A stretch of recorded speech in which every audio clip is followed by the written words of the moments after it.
증여에 관한 이 세무당국의 감시망이 점점 촘촘해지면서 오늘도 이 세무사 사무실에는 관련 문의가 많다고 합니다. 그래서 실제 현장에서는 어떤 문의가 들어오고 있고 또 진짜 어떤 노책이 있는 건지 전문가 분 모시고 얘기를 나눠보도록 하겠습니다. 오늘 이장원 세무사님 함께합니다. 안녕하세요. 네, 반갑습니다. 자, 우선 증여하면 이 주택 증여를 많이 떠올리는데요. 이 주택 증여는 몰래 할 수도 없고 그래서 생각하는 게 부담부 증여라는 겁니다. 그런데 실제로 이게 절세에 도움이 됩니까? 부담부 증여 같은 경우는 많이들 이제 개념은 아실 텐데 실질적인 증여가 아니라 채무가 형성되어 있는 재산을 자녀에게 증여와 그다음에 채무 부분은 유상 양도 개념으로 섞여 있는 개념을 부담부 증여라고 하죠. 네. 예시를 들어서 설명을 드리면 11억 원짜리 아파트에 대출이 이제 6억 원이 껴있죠. 네. 그러면은 아버지가 대출 6억 원을 전부 다 변제를 한 후에 증여를 해서 순수 증여가액이 11억 원이 된다라면 세액이 2.6억, 2억 6천만 원이 되는데 부담부 증여를 하게 되면 11억 원에서 대출 6억 원을 차감한 5억 원이 순수 증여 부분이고 그다음에 6억 원 부분이 양도, 유상 채무를 이전하는 부분이니까 네. 그래서 이 부분에 대해서 계산을 하시게 되면 1세대 1주택 양도소득세 부분에서 비과세를 받으시기 때문에 이 양도소득세가 결국은 순수 증여보다 더 절세가 되느냐 이 부분을 비교점으로 계산을 해보셔서 도움이 되신다 그러면 절세의 큰 포인트가 되긴 합니다. 네. 분명히 도움이 됩니다. 그래서 1세대 1주택인 경우에 그냥 11억 원을 증여하는 것보다 대출 6억을 껴서 증여를 하면 분명히 세금은 절반으로 양도세가 줄어드는 결과가 발생을 합니다. 증여세는 좀 나오지만 양도세가 거의 안 나오네요. 그래서 1세대 1주택이기 때문에 전체적으로 굉장히 절세에 도움이 되는 건 틀림없는 것 같습니다. 네, 그러나 그 다주택인 경우에는 얘기가 좀 달라지는데요. 네. 왜냐하면 양도소득세 부분에서 다주택자는 중과세를 적용받으시기 때문에 그렇죠. 그렇습니다. 물론 이 예시를 보시게 되면 조정대상 지역 내 3주택자여도 양도소득세의 그 취득가액이 높다라고 한다면 세부담이 사실 크지 않기 때문에 중과세의 부담이 크지 않습니다.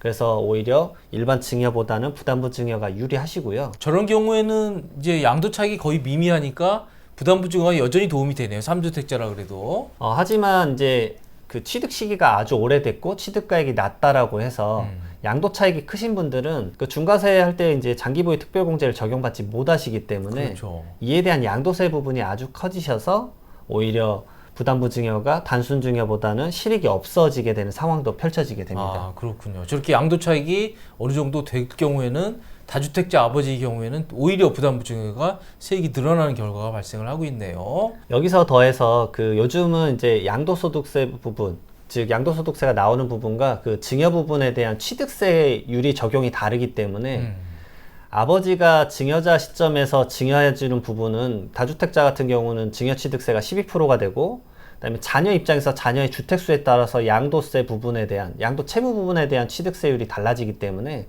그 부분까지도 같이 검토를 하셔야 됩니다. 네. 채무 부분을 인수하는 부분은 결국은 유상취득이기 때문에 그 자녀의 주택수에 따라서 매매취득세율이 적용이 되십니다. 네. 그리고 자녀가 무주택자였다가 부담부 증여를 받아서 첫 1주택자가 됐다.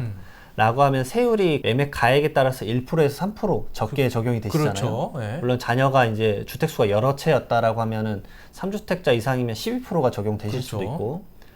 그리고 이제 나머지 부분 순수하게 아버지가 증여하는 5억 원 부분에 대해서는 아버지의 주택수에 따라서 증여취득세가 또 달라집니다.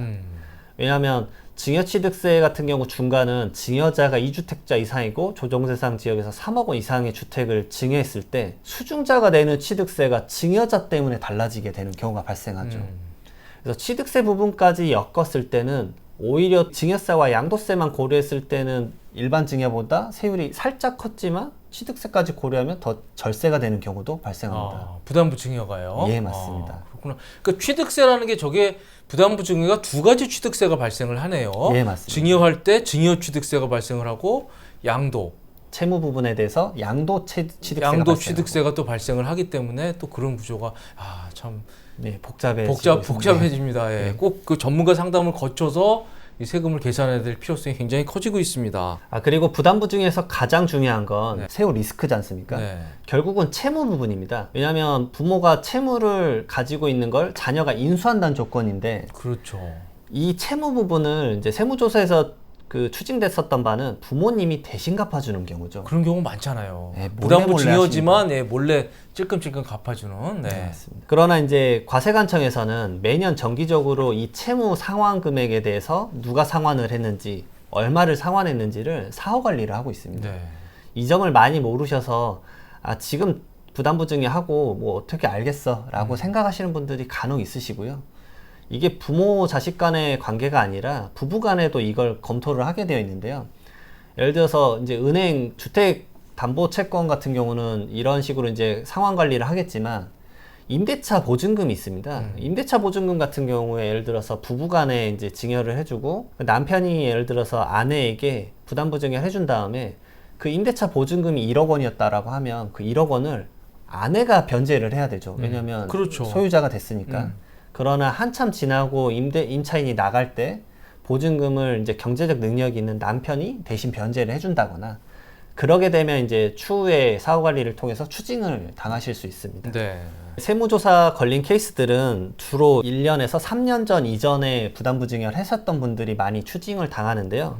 이 부채 사후 관리가 1년 주기가 많기 때문에 바로 포착되지 않는다는 점을 꼭 인지를 하셨으면 좋겠습니다. 한참 뒤에 문제가 되니까요. 네, 예, 맞습니다. 예. 그때 가산세가 또 추가되기 때문에 항상 염려를 하셔야 됩니다. 네. 영상 이제 댓글에는 그런 거 달려요.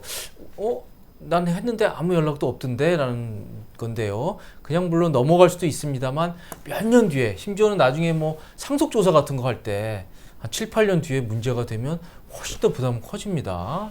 네, 그래서 주의하셔야 되고요. 자, 그래서 실제로 이게 그 증여 관련해서 좀 어떤 고민들을 하고 계시고 또 어떤 상담들이 오가고 있는지 좀 준비를 해오셨다 그러는데 소개 좀 해주십시오. 우리나라 증여세는 증여 시 10년 내 동인으로부터 그 받은 다른 증여 재산이 있으면 재차 증여라고 하죠. 그래서 합산 신고를 해야 됩니다. 왜냐하면 증여세는 누진세율이기 때문에 합산 신고를 하게 되면 당연히 세율도 높아지게 되어 있기 때문에 네. 단독 증여 시에 비해서 납부세액이 커지게 되죠. 그래서 재차 증여 합산 누락 신고자가 상당히 많이 발생이 되는데요. 그래서 본인이 부친에게 예전에 증여받은 기억이 있으면 꼭 몇 년이 기억이 안 난다라고 하면 국세청 홈택스에 이제 로그인을 해보셔서 본인의 내역을 확인하신다거나 아니면 가까운 세무서에 내방을 하셔서 꼭 10년 내에 증여받은 내역이 있는지 꼭 한번 확인하셨으면 좋겠고요. 이거는 그래도 신고를 하신 분들에 한해서 말씀을 드리는 바지만 신고하지 않고 이렇게 몰래 기증이 하시는 분들이 있으세요. 그런 그렇죠. 분들은 결국 추후에 이제 상속 때 꼭 이런 것들이 적발될 수 있기 때문에 이 부분도 항상 조심을 하셨으면 좋겠습니다. 네. 그래서 이 10년 기간이라는 걸 좀 잘 기억을 해둬야 될 것 같더라고요. 그래서 이게 10년 내에 얼마를 증여했는지를 정확히 카운트해서 감안을 하셔야겠더라고요. 여기서 추가로 증여 재산 공제를 많이 빼먹으세요. 네. 배우자 같은 경우는 10년 내 6억, 그 다음에 직계존비속이 많죠. 5천만 원에 적용을 받는데, 그리고 그 이외에 6촌 이내 혈촉, 4촌 이내 이제 인척 같은 경우는 1,000만 원이죠. 근데 최초 증여 시 받았을 때 증여 재산 공제를 전부 다 이제 공제를 받으셨었는데, 재차 증여 받으셨을 때 이걸 또 적용하시는 분들도 많이 발생하십니다. 네. 그래서 간단한 실수지만 이런 것들로 이제 가산세 발생하시면 좀 기분이 안 좋으실 수 있기 때문에 그럼요. 꼭 네. 본인의 이제 자산 관리하실 때, 증여하실 때 챙기시길 바라겠습니다. 네.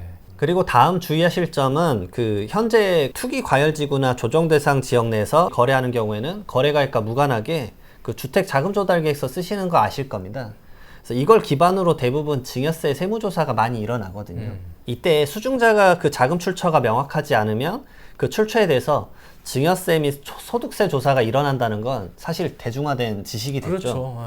근데 여기서 한 단계 더 나아가서 그 대부분 증여자가 놓치는 점이 뭐가 있냐면 이 수증자에 대한 세무조사만 펼쳐진다라는 생각입니다. 왜냐하면 상담 중에 저 같은 경우 이제 놓치지 않고 증여자가 그 부동산을 어떻게 취득하셨습니까? 라고 여쭤봅니다.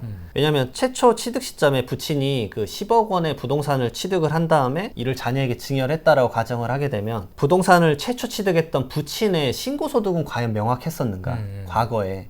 그 부분도 요즘은 살펴보는 과정이 있습니다.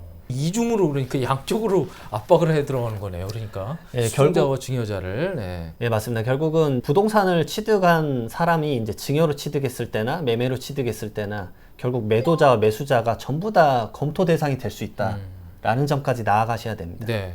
자, 저희는 지금까지 이 증여와 관련돼서 실제로 들어오는 문의 이런 것들에 대해서 살펴봤습니다. 지금까지 도움이 되셨다면 구독과 좋아요 꼭 부탁드리겠습니다. 시청해주셔서 감사드립니다.